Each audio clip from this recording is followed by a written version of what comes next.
morning, Warren Springs Middle School, and welcome to WolfPack News. Today is Tuesday. The wisest person I ever met in my life, a third grade dropout.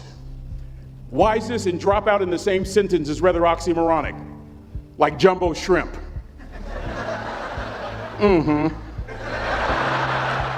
Like fun run, ain't nothing fun about it. Like Microsoft Works, y'all don't hear me. I used to say like country music, but I've lived in Texas so long, I love country music now. I hunt, I fish, I have cowboy boots and cowboy, y'all, I'm a black neck redneck. Do you hear what I'm saying to you? No longer oxymoronic for me to say country music. And it's not oxymoronic for me to say third grade and dropout. That third grade dropout, the wisest person I ever met in my life, who taught me to combine knowledge and wisdom to make an impact, was my father. A simple cook. Wisest man I ever met in my life. Just a simple cook. Left school in the third grade to help out on the family farm, but just because he left school doesn't mean his education stopped. Mark Twain once said, "I've never allowed my schooling to get in the way of my education." My father taught himself how to read, taught himself how to write, decided in the midst of Jim Crowism, as America was breathing the last gasp of the Civil War, my father decided he was going to stand and be a man.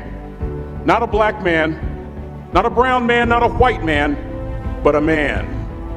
He literally challenged himself to be the best that he could all the days of his life. I have 4 degrees. My brother is a judge. We're not the smartest ones in our family. It's a third grade dropout daddy. A third grade dropout daddy who was quoting Michelangelo, saying to us, "Boys, I won't have a problem if you aim high and miss, but I'm gonna have a real issue if you aim low and hit." A country mother quoting Henry Ford, saying, "If you think you can or if you think you can't, you're right." I learned that from a third grade drop. Simple lessons. Lessons like these. Son, you'd rather be an hour early than a minute late. We never knew what time it was at my house because the clocks were always ahead. My mother said for nearly 30 years my father left the house at 3:45 in the morning. One day she asked him, "Why, Daddy?" He said, "Maybe one of my boys will catch me in the act of excellence. I want to share 2 things with you." Aristotle said, "You are what you repeatedly do." Therefore, excellence ought to be a habit, not an act. Don't ever forget that. I know you're tough, but always remember to be kind. Always. Don't ever forget that. Never embarrass mama. Yeah. If mama ain't happy, ain't nobody happy. If daddy ain't happy, don't nobody care. But you know, I'm trying to tell you. Next lesson. Lesson from a cook over there in the galley. Son, make sure your servant's towel is bigger than your ego. Ego is the anesthesia that deadens the pain of stupidity. Y'all might have a relative in mind you want to send that to. Let me say it again.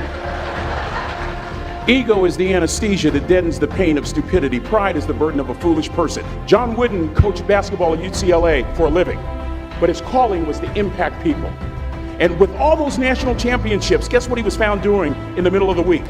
Going into the cupboard, grabbing a broom, and sweeping his own gym floor. You want to make an impact? Find your broom. Every day of your life, you find your broom. You grow your influence that way. That way you're attracting people so that you can impact them. Final lesson. Son, if you're gonna do a job, do it right. I've always been told how average I can be. Always been criticized about being average. But I want to tell you something.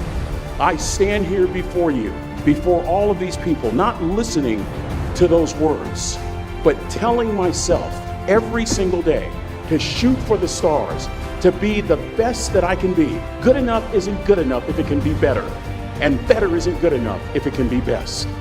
Let me close with a very personal story that I think will bring all this into focus. Wisdom will come to you in the unlikeliest of sources, a lot of times through failure. When you hit rock bottom, remember this. While you're struggling, rock bottom can also be a great foundation on which to build and on which to grow. I'm not worried that you'll be successful. I'm worried that you won't fail from time to time. Person that gets up off the canvas and keeps growing, that's the person that will continue to grow their influence. to ask y'all one question. A question that I was asked all my life by a third grade dropout. How you living? How you living? Every day ask yourself that question, how you living? Here's what a cook would suggest you to live this way. That you would not judge, that you would show up early, that you'd be kind, that you'd make sure that that servant's towel is huge and used, that if you're gonna do something, you do it the right way. That cook would tell you this, that it's never wrong to do the right thing, that how you do anything is how you do everything. And in that way, you will grow your influence to make an impact. In that way, you will honor all those who have gone before you, who have invested in you. Look in those unlikeliest places for wisdom. Enhance your life every day by seeking that wisdom and asking yourself every night, how am I living? May God richly bless y'all. Thank you for having me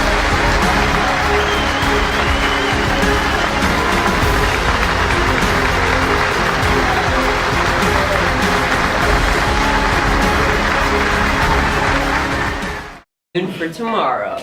In the meantime, if you have a story or news to share with your home, school, or community, email us at WolfPack News Channel at gmail.com.